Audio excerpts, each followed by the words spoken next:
Greetings, welcome. I'm just going to use this as a chance to talk a little bit about how this is the first problem on the logic15 homework. I'm just going to talk about real quick on how you can use Word, and I have the most recent version of Word, and so if you have an older version you might have to kind of play around with it, but you can actually do these little maps using Word. What you're going to need to do is you're going to need to go up here to Home. And, well, first off, I want to make a comment. If you are doing this, you could also do this if you have Publisher. If you have PowerPoint, I think PowerPoint actually works nicer. You can draw the pictures in PowerPoint and then print the presentation out to a PDF. You can do it in different programs, and you could play around with them. But I think the easiest thing, and I'm going to tell you this right now, I'm going to show you how to do this, but if you want to do this, it works real well. You could stop the video. You don't have to go any further. If you wanted, you could simply do this by hand and then scan it and just save it as a PDF. You can go to a place called www.pdf995.com, and that will automatically print things to a PDF. That's an important thing to think about. If you want to make PDFs but you don't have it, this is a free program. All you have to do is you have to put up a little bit of an ad in order to see it. And after you download it, what you do is you go to print, you hit print, and when the print dialog box comes up, you just come down to PDF 995 and you hit OK like you're printing anything else, and the computer will begin printing. But instead what it'll do is it'll ask you to come up with a name for it. And so what you'll do is you'll just make it logic15 homework. You hit enter, hit continue using sponsored version. You don't need to buy it. You can buy a version of this for $9.95 is what it is. And what will happen is you'll pop up and you have a PDF now, and it's saved to your desktop or wherever you want to save it, and it will do everything you want it to do. A real quick, easy way. So you could always scan it and save it as a PDF if that isn't an option with your scanner. You could save it as an image and print it out as a PDF. But the key here is you could hand do it and then scan it. Now you might say, well, I don't have a scanner, so this is completely irrelevant. Well, you can find one at the Parkland College Library. Go into the library and ask, and they can show you where a scanner is, and they'll help you out with that. And they can show you how to do it. That would be free. And you could also go to Kinko's or FedEx Kinko's or whatever they're calling them, a FedEx office center. I'm not exactly sure what the name they use these days is, but you can go to Kinko's and they will do the same thing for you. They will help you scan it. The only thing is you do have to pay 30 cents a minute to use their computers. But if you go in there with everything ready and already scanned, you say, I just need to scan this and save it as a PDF. Could you show me how? Somebody would go over, they would show you how to do it. You could probably do it in 5 or 10 minutes, and it would cost you a couple bucks. I know that sucks, but if you can't get to Parkland, that is an option, or you could always have a scanner. And it might be important to you later when we're doing truth tables to know how to scan stuff, so if you don't live near Parkland and you want to go somewhere where they have a scanner, even if you have to pay a little bit, it might be worth it to you.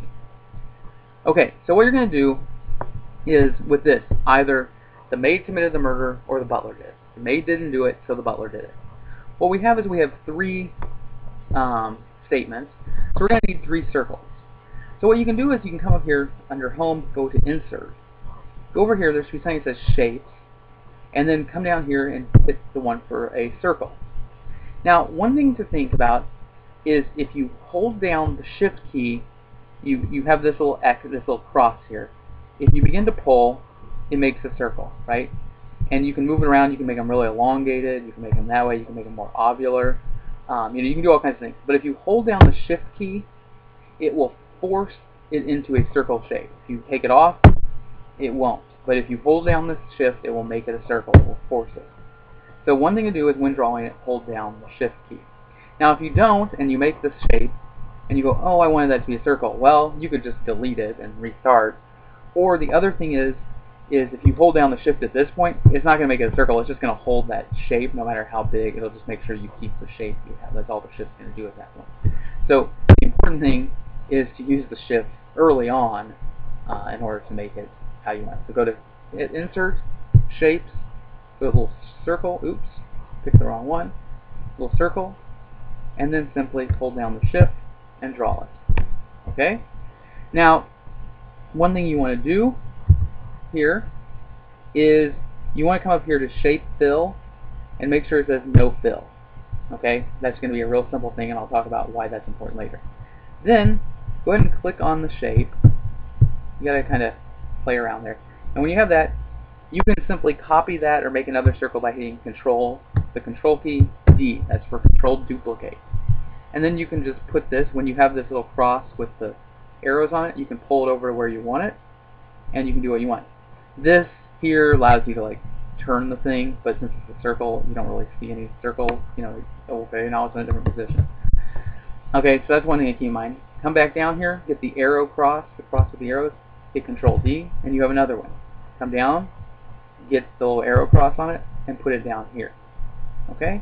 Now you've managed to draw these. Now what I would do is I would simply, if you're using Word, if you're using some of the other programs, you can actually intentionally put these in it. Just come over here and put the numbers, just type the numbers in. That's why the no fill is going to be important, because if you have a fill on this, even if the fill, sometimes what you'll do is come back here to, well, this will do it. You double click if you get the little arrow cross with the arrows on it, if you double click, it'll bring up this help menu across the top.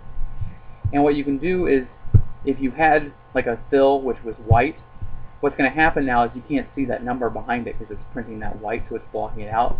So that's why it's important that you go ahead and put no fill. It allows that to be seen. Okay? No fill allows it to be seen. Now, in this case, if you want them to be sort of centered, you can hit that and then hit this with, hold down the shift key, and that'll group those together temporarily. Down arrow, and now they're kind of centered on those. Okay? Now what you can do is you can come over here and get the arrow. Well, first off, I've said these are a conjoint. This is a syllogism. So instead of, you know, the book has kind of a parentheses or some sort of bracket, I would be fine with just using a line that's going to conjoin those together. You don't have to have a little wedge or anything kind of pointing up. And that will say those are together. Okay, that's what that's saying. And just hold down the shift when you make that line. If you don't hold down the shift, it won't be straight. But if you hold down the shift, it'll lock it to an angle, and 90-degree angle is what you want. So I let up the shift before I let up the other one, so it didn't do it the way I wanted it to. You know, you want to hold down the shift, draw it across. Okay, and then finally, you come up here, and oh, it's missing now. You can go to Shapes, and you can come down here to the arrow, and you can just do this. Perfect. Now we just need to, come down here. Yeah, and that will be number 3. And as I said, you know, you want that to be kind of in the middle. Just take that down, pull this down,